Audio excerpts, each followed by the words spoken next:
बहन है जो बहुत अच्छी बात समझा रहे हैं होली खेलने के लिए। ये लोग सम्मत जलाता है और ये एक महिला यानी लड़की की जलाती है जिसका नाम रहती है होलिका।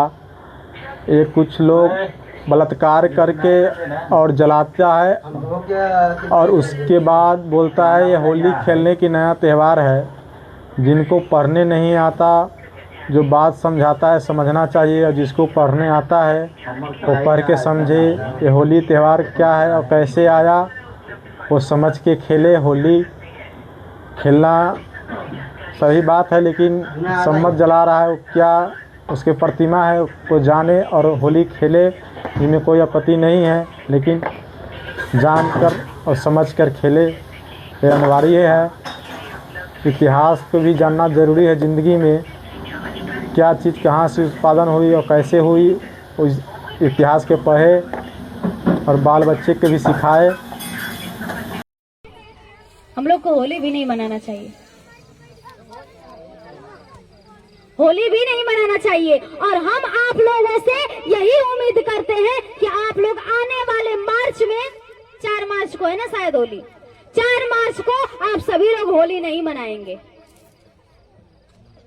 क्योंकि हम सभी लोगों को अपने इतिहास के बारे में जानना सबसे ज्यादा जरूरी है। अगर हम अपने इतिहास को नहीं जानेंगे तो अदर समाज के लोग हमको इसी तरह रोंदते रहेंगे और हम सभी लोग इसी तरह कुचलते रहेंगे। इसलिए हम सभी लोगों को अपने पुराने इतिहास के बारे में जानना और पढ़ना बहुत ही जरूरी है, तब हम सभी लोग आगे बढ़ सकते हैं। नहीं तो फिर अपना एक रोटी खाने से अच्छा है कि हम दूसरे की 2 रोटी का गुलामी न करें।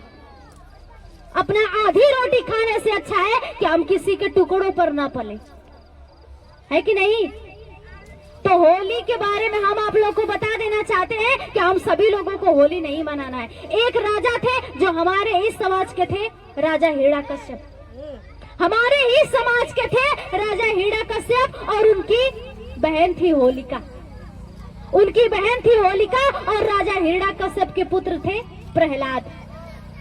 उनके पुत्र थे प्रहलाद और प्रहलाद बहुत ही छोटे थे, मात्र 6-7 वर्ष के थे।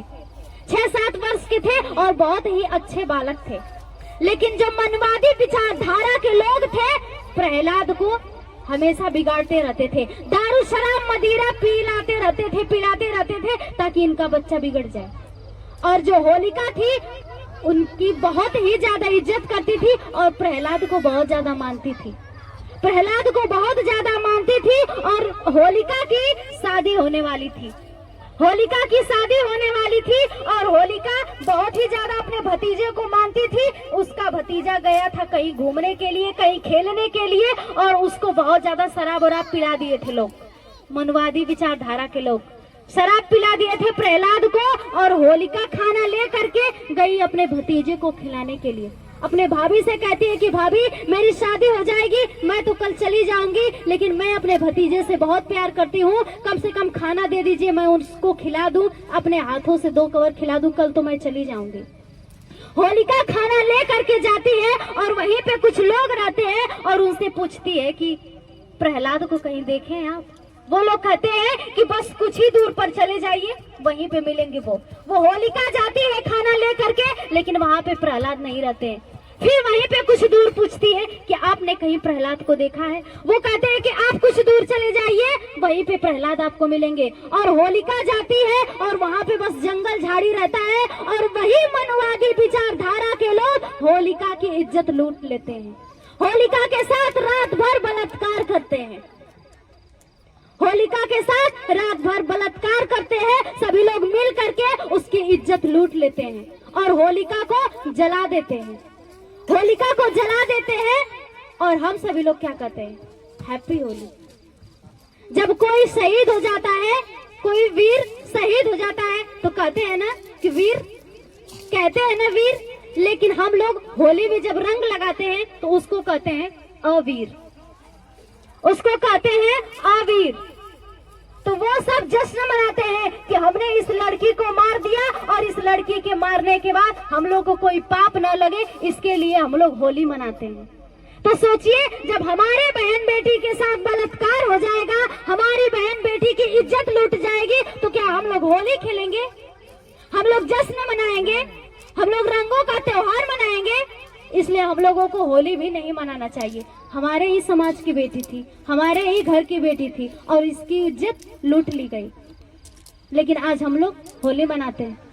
तो इसलिए हम आप सभी लोगों से हाथ जोड़कर विनम्र निवेदन करते हैं कि आप सभी लोग अपने इतिहास को पढ़िए, अपने पुराने इतिहास को जानिए, तब हम सभी लोग नहीं मनाएंगे। हम लोग अपने पुराने इतिहास को पढ़ते हैं तो हमारे रोंवा खड़े हो जाते हैं कि हमारे महान पुरुषों ने कितनी कुर्बानियां हमारे लिए दी है, हमारे महान पुरुषों ने कितने लोगों का घर बसाया है, अपना घर उजाड़ करके। तो हम लोगों को समझदारी होनी चाहिए, हम लोगों को पढ़ना पड़ेगा, हम लोगों